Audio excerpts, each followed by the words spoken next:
Прямо сейчас на ваших глазах разворачивается одна из самых грязных и жестоких игр в истории турецкого шоу-бизнеса.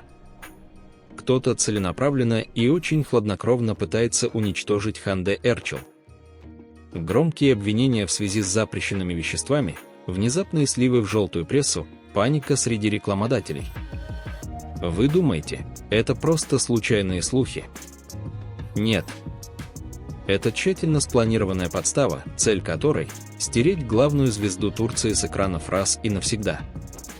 Но история Ханде – это лишь вершина огромного, пугающего айсберга. Турецкий шоу-бизнес – это не красивые сказки о любви. Это беспощадная мясорубка. Обязательно досмотрите это видео до конца, потому что сегодня мы сорвем все маски и покажем вам самую темную изнанку индустрии. Чем дальше, тем жестче.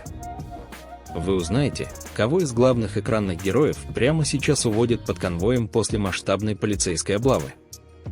Мы раскроем секрет Керима Бюрсина, который он вынужден был годами скрывать от фанатов, чтобы просто выжить в этой профессии. И впервые озвучим реальные, астрономические цифры гонораров, ради которых кумиры миллионов добровольно запирают себя в золотой клетке, не имея права даже на нервный срыв. Но прежде чем мы начнем скрывать эти тайны, прямо сейчас подпишитесь на канал «Любовь и мечты», чтобы не пропускать самую скрытую информацию о ваших любимых актерах. И главное, спускайтесь в комментарии и пишите, о ком из звезд вы хотите увидеть наше следующее масштабное расследование. Тот комментарий, который соберет больше всего лайков от других зрителей, станет темой нашего нового ролика. Выбирайте именно вы. Подписались? Оставили комментарий? Тогда пристегнитесь. Мы начинаем погружение туда, где за одну новость можно потерять все. Иногда достаточно одной искры, чтобы спалить дотла многолетнюю карьеру. Представьте, вы на вершине, у вас миллионы фанатов, контракты, слава. И вдруг один единственный заголовок в прессе. И все это начинает рушиться прямо на глазах. Именно в такой мясорубке внезапно оказалось имя Ханде Эрчел. Сначала это казалось обычным вбросом. Ну, знаете, как это бывает, кто-то пустил слух, желтая пресса подхватила, а завтра все забыли. Но в этот раз маховик раскрутился слишком агрессивно. Ханде заподозрили в связях с запрещенными веществами. А в турецком шоу-бизнесе такие обвинения – это черная метка. Промолчишь, аудитория решит, что ты прячешься. Начнешь оправдываться в соцсетях, скажут, что паникуешь и пытаешься замять следы. И Ханде делает единственно верный, но безумно жесткий шаг.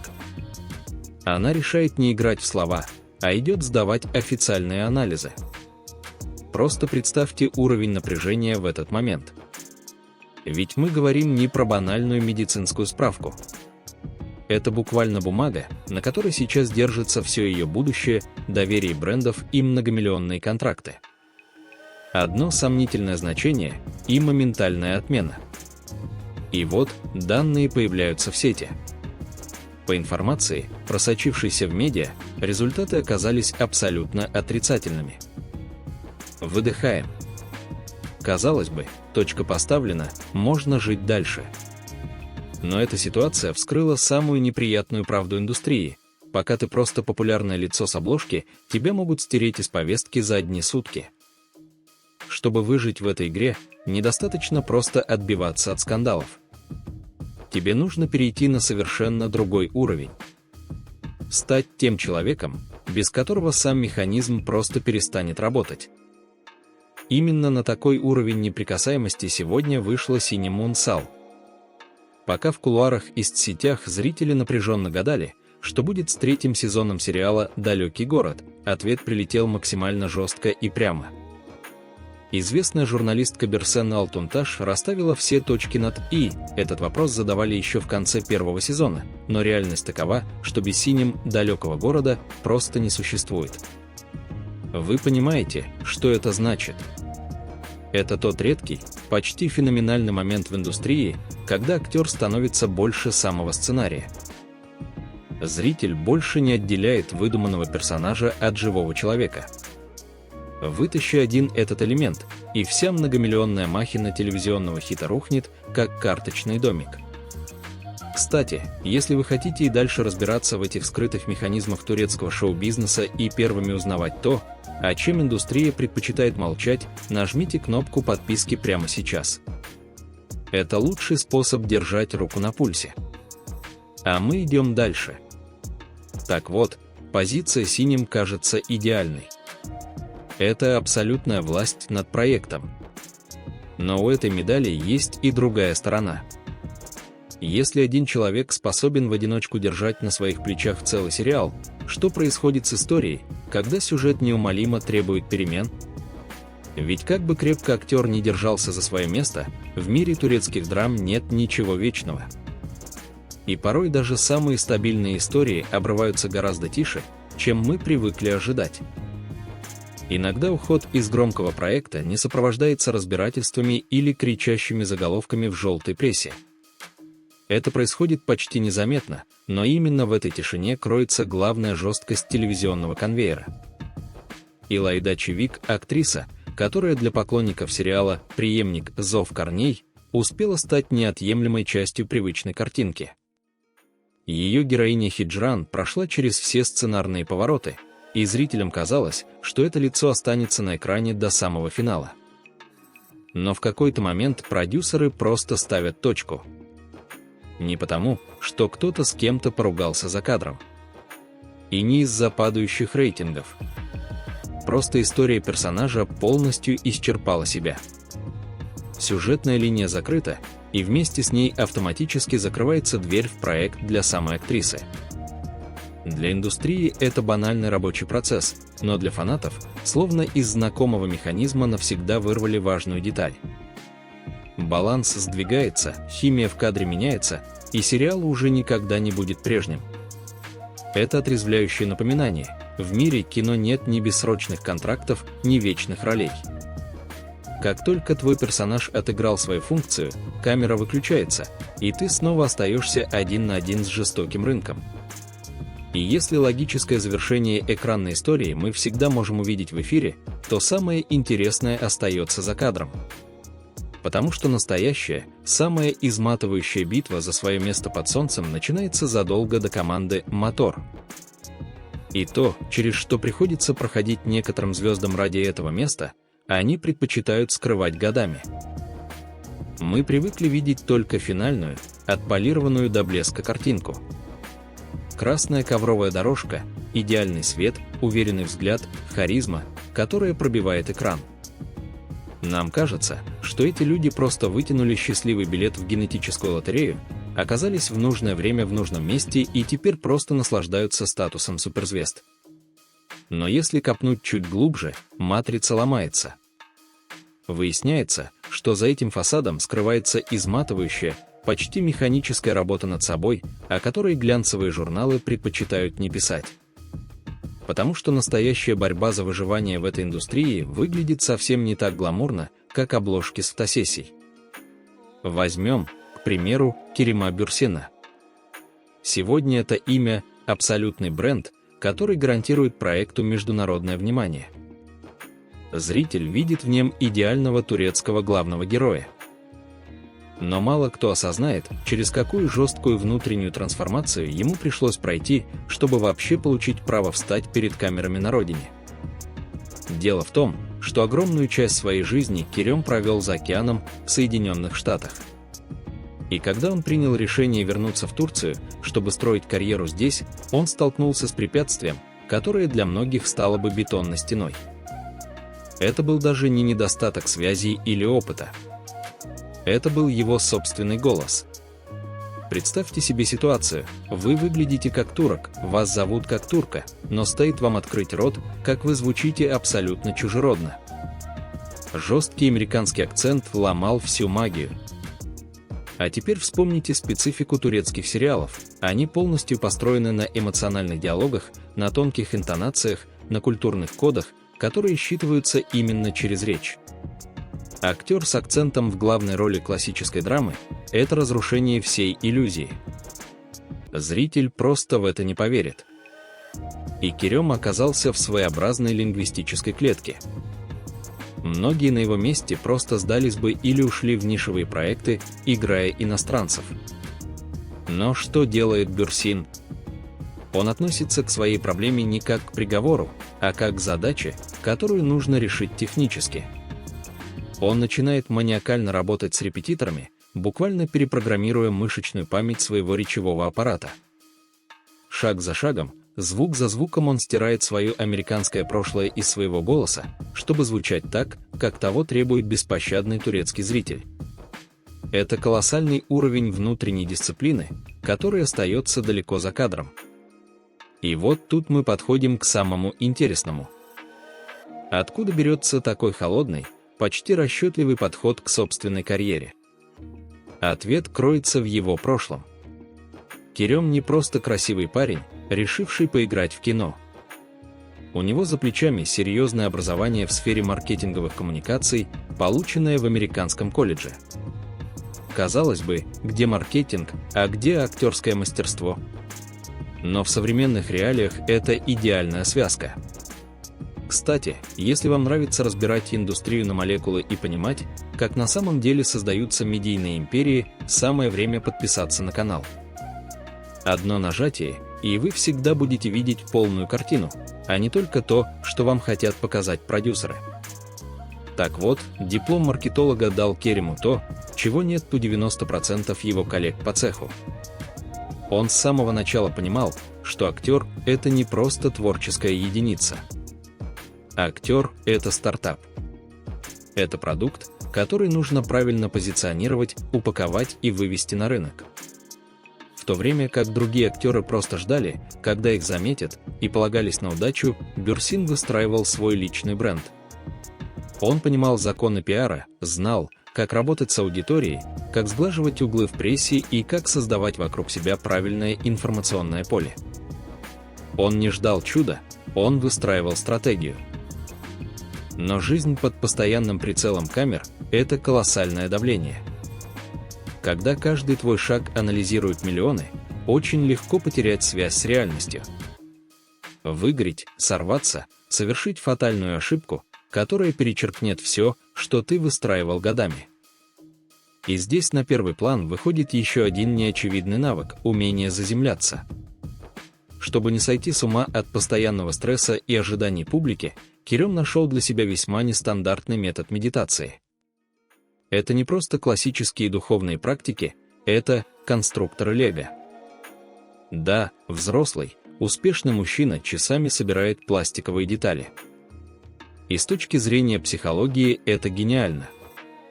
Когда вокруг тебя бушует хаос шоу-бизнеса, где от тебя мало что зависит, сборка конструктора по четкой инструкции возвращает мозгу чувство контроля. Ты берешь разрозненные кусочки и своими руками создаешь из них порядок. Это идеальный способ обнулить нервную систему и подготовиться к новому дню под софитами. Вся эта невидимая работа, борьба с акцентом, маркетинговый просчет каждого шуга, психологическая саморегуляция в конечном итоге превращает актера в премиальный актив. И когда ты достигаешь этого уровня осознанности и влияния, правила игры меняются окончательно. Индустрия перестает смотреть на тебя как на наемного работника. Она начинает говорить с тобой на совершенно другом языке. На языке цифр, от которых у обычного человека просто перехватывает дыхание. И о которых вслух стараются не упоминать. Когда актер достигает такого уровня влияния и осознанности, разговоры о высоком искусстве плавно отходят на второй план.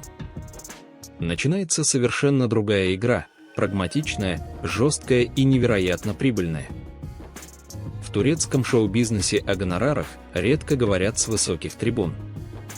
Это та самая тема, которую принято обсуждать за закрытыми дверями роскошных кабинетов, перешептываться в кулуарах или аккуратно сливать в прессу через анонимных инсайдеров. Но именно эти просочившиеся цифры показывают реальную, неприкрытую глянцем иерархию телевизионной империи. Потому что обожание фанатов – это прекрасно, но в жестоком мире коммерческого кино твой статус измеряется исключительно тем, сколько нулей стоит в твоем контракте. И здесь важно понимать специфику индустрии. Мы говорим не о годовых контрактах. Мы говорим о еженедельных чеках. Турецкий сериал – это беспощадная машина, где каждый эпизод длится как полноценный голливудский фильм по 2 с лишним часа и снимается всего за 5-6 дней в режиме нон-стоп. И когда мы смотрим на финансовый олимп этой машины, от цифр захватывает дух. По данным турецких медиа, тяжеловесы индустрии, такие как Кыванч Татлытук и Кинан Имирзалыоглу, достигли исторического максимума. За один единственный эпизод их предполагаемый гонорар сегодня составляет около 4 миллионов турецких лир. Задумайтесь на секунду, это плата всего за 1 неделю работы на съемочной площадке. Почему продюсеры готовы выписывать такие чеки, не моргнув глазом? Все предельно просто. Имя Кыванча или Кинана на международном постере – это железобетонная гарантия того, что права на показ будут проданы в десятки стран Латинской Америки, Европы и Ближнего Востока еще до того, как сценаристы допишут финал. Это уже не просто зарплата за акторскую игру. Это многомиллионный страховой полис для всей студии. Наступая им на пятки, идет Чагатай Улусай, человек, который виртуозно проложил мост между классическим кабельным телевидением и глобальными стриминговыми платформами. Его планка уверенно держится в диапазоне от 3 до 3,5 миллионов лир за серию. Он доказал, что может удерживать аудиторию любого формата. Но самое интересное происходит с более молодым поколением. Афра Сарачиглу и Мерт Рамазан Демир, звезды, чья популярность взлетела в стратосферу за последние пару лет, уже сейчас, по слухам, получают примерно по 2,5 миллиона лир за каждый выпуск. Они моложе классических титанов, но их колоссальное влияние на аудиторию в социальных сетях и способность генерировать десятки миллионов просмотров делают их невероятно мощным и дорогим активом. Эти суммы звучат как сказка. Кажется, что это абсолютный предел мечтаний – получать миллионы каждую неделю, купаться в лучах славы и жить на вершине мира. Но давайте снимем розовые очки. За каждым миллионом в контракте скрывается невидимая, дробящая кости ответственность. Когда студия платит тебе такие деньги, ты больше не имеешь права на усталость, на плохое настроение или на творческое выгорание. Ты больше не принадлежишь себе. Высокий гонорар – это гигантская ставка, которую делает на тебя телевизионный бизнес. И если рейтинги вдруг поползут вниз, и если аудитория начнет переключать канал, никто не вспомнит про режиссера или сценариста. Вся тяжесть падения ляжет на плечи того, чье лицо украшает обложку проекта и чей чек забирает львиную долю бюджета. Ты становишься локомотивом, который обязан тащить за собой состав из сотен людей съемочной группы. Оступишься, и все они останутся без работы. Любой твой выход в свет, каждое неосторожное слово в интервью рассматривается под микроскопом, потому что твоя личная ошибка напрямую бьет по карману крупнейших инвесторов. И в какой-то момент этот локальный олимп превращается в золотую клетку. Актер понимает, что внутри родной страны он достиг абсолютного потолка. Выше расти просто некуда, бюджеты каналов имеют предел, а зрительская аудитория, конечно. Чтобы двигаться дальше, чтобы снять с себя ярлык исключительно турецкой телезвезды и обрести настоящую свободу, нужно сделать самый страшный, но самый важный шаг. Нужно выломать двери на мировой рынок. Выйти из уютной зоны комфорта, где тебя все боготворят, и шагнуть туда, где ты снова становишься новичком, которому нужно доказывать все с чистого листа. Туда, где ставки больше не измеряются лирами, а уровень международного внимания и давления возрастает в сотни раз. И этот выход на международную арену меняет все. Это уже не просто смена локации или языка, это полное переформатирование правил игры. В Турции ты можешь быть божеством, чье появление останавливает движение на улицах Стамбула. Но когда ты пересекаешь океан и вступаешь на территорию глобальной индустрии, твои локальные регалии обнуляются. Ты выходишь на ринг с совершенно другими игроками, с другими бюджетами и совершенно иным уровнем критического взгляда. Именно этот монументальный сдвиг парадигмы произошел с турецким шоу-бизнесом на премьере проекта, который заставил говорить о себе весь мир. Мы переносимся в Нью-Йорк, в легендарный Russian Tea Room, место, пропитанное историей, роскошью и аурой высшего голливудского эшелона. Здесь, в атмосфере элитного закрытого клуба, состоялась премьера сериала Big Mistakes. Проекта, который создавался специально для Netflix и над которым работал Дэн Леви, человек, уже собравший целую полку престижных наград Эмми. Это не классическая слезливая мелодрама о богатом парне и бедной девушке. Это амбициозный комедийный проект с мощной криминальной завязкой, созданный по голливудским лекалам, но с привлечением международного каста. И среди всей этой сверкающей элиты, на красной ковровой дорожке в центре Нью-Йорка, уверенно стоит Баран Кузум. Для него и для всей турецкой индустрии в целом это тектонический сдвиг. Это больше не попытка продать сугубо национальный продукт за рубеж. Это полноценная интеграция турецкого актера в глобальную систему координат развлечений.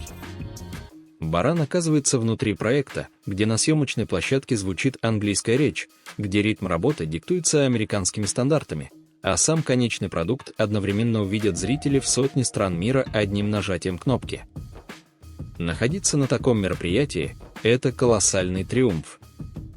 Турецкие актеры окончательно доказали, они не экзотика для нишевого зрителя.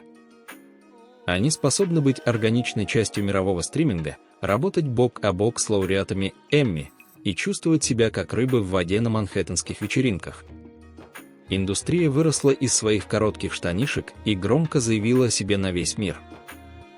Но за этот триумф приходится платить непомерную цену.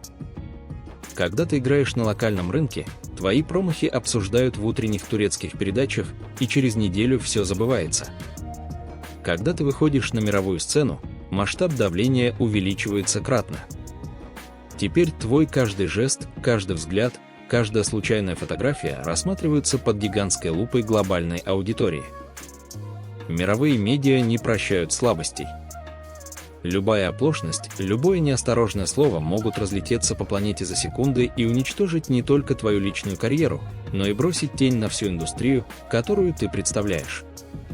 Ты стоишь на вершине мира, и кажется, что свет софитов никогда не погаснет.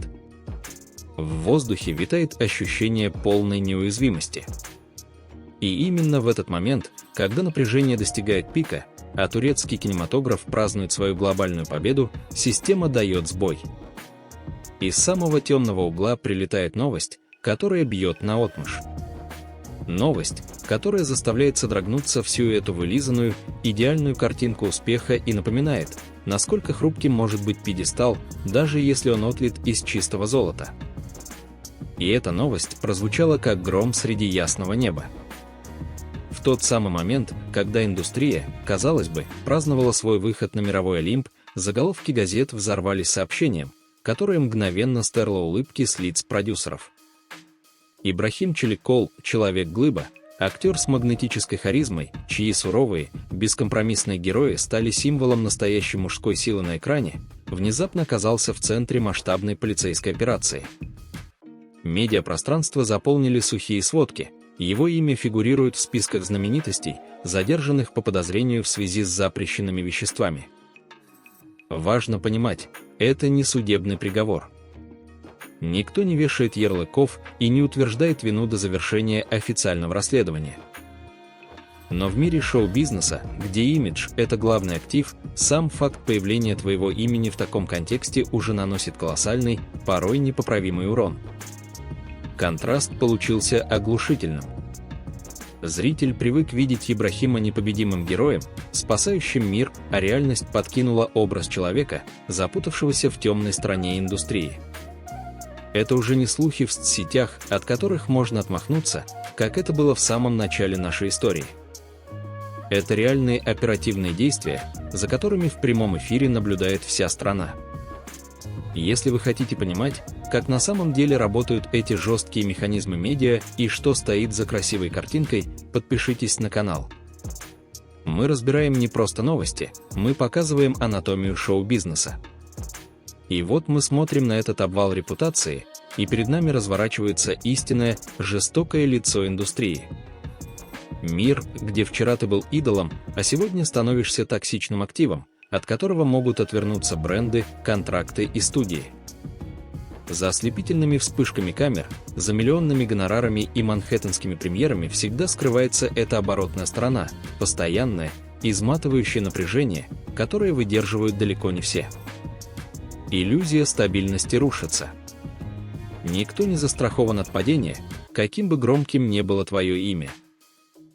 И глядя на эти эмоциональные качели, от мирового триумфа до полицейских сводок, возникает один самый главный вопрос. Почему в этой мясорубке одни ломаются, совершают фатальные ошибки и теряют все, а другие, находясь под таким же прессом, продолжают неумолимо идти вверх? В чем скрыт код выживания? Ответ на этот вопрос куда глубже, чем простое везение. И вот здесь, когда пыль от громких скандалов и ослепительных премьер немного оседает, все складывается в единую картину. На фоне этих бесконечных взлетов и падений все чаще начинает звучать имя Афра Сарачоглу. И звучит оно уже не в контексте огромных гонораров или телевизионных рейтингов, а в совершенно ином, гораздо более глубоком смысле. Актер Тарык Юндюс, который работал с ней на съемочной площадке, недавно сформулировал этот феномен максимально просто и жестко. Он сказал: «Как видите, ничто не бывает случайным». Многие спрашивают, как у нее появилось столько поклонников. Но просто стоя на месте, такого бы не случилось. В этих словах зашифрована главная истина всего турецкого, да и мирового шоу-бизнеса. За внешней легкостью, за красивой улыбкой и кажущимся везением скрывается монотонная, изматывающая работа, которую зритель никогда не увидит. Та самая стальная внутренняя дисциплина, которая не попадает в объективы камер, но именно она определяет, останешься ты в истории индустрии или бесследно исчезнешь после первого же провала. Потому что настоящая, фундаментальная популярность не падает с неба. Она выстраивается из ежедневных, порой очень тяжелых решений и уникальной способности держать удар, когда все вокруг начинает рушиться. Если оглянуться на все, что мы сегодня разобрали, становится кристально ясно. Индустрия ломает и проверяет на прочность абсолютно каждого. Кто-то вынужден отчаянно защищать свою репутацию от разрушительных слухов. Кто-то титаническим трудом доказывает свою абсолютную незаменимость для системы. Одни тихо уходят в тень, как только их сценарная линия исчерпана, другие прорубают окно на мировой рынок, меняя правила игры. А третьи просто не выдерживают этого сумасшедшего давления и срываются в пропасть. В этой игре нет случайных победителей. На вершине остаются лишь те, кто готов выдержать все, что идет в одном жестком комплекте со слепительным успехом. Те, чей внутренний стержень оказывается прочнее, чем любые интриги, миллионные контракты и соблазны. На этом наше погружение в скрытые механизмы шоу-бизнеса подошло к концу. Если вам было интересно заглянуть за кулисы и увидеть реальную цену славы, обязательно подписывайтесь на канал «Любовь и мечты». Ставьте лайк этому видео, чтобы мы знали, что такие глубокие разборы вам нравятся, и спускайтесь в комментарии. Обязательно напишите свое мнение, чья история из сегодняшнего выпуска удивила вас больше всего, и кто, на ваш взгляд, по-настоящему заслуживает своего места на вершине. Читаю все. До скорых встреч!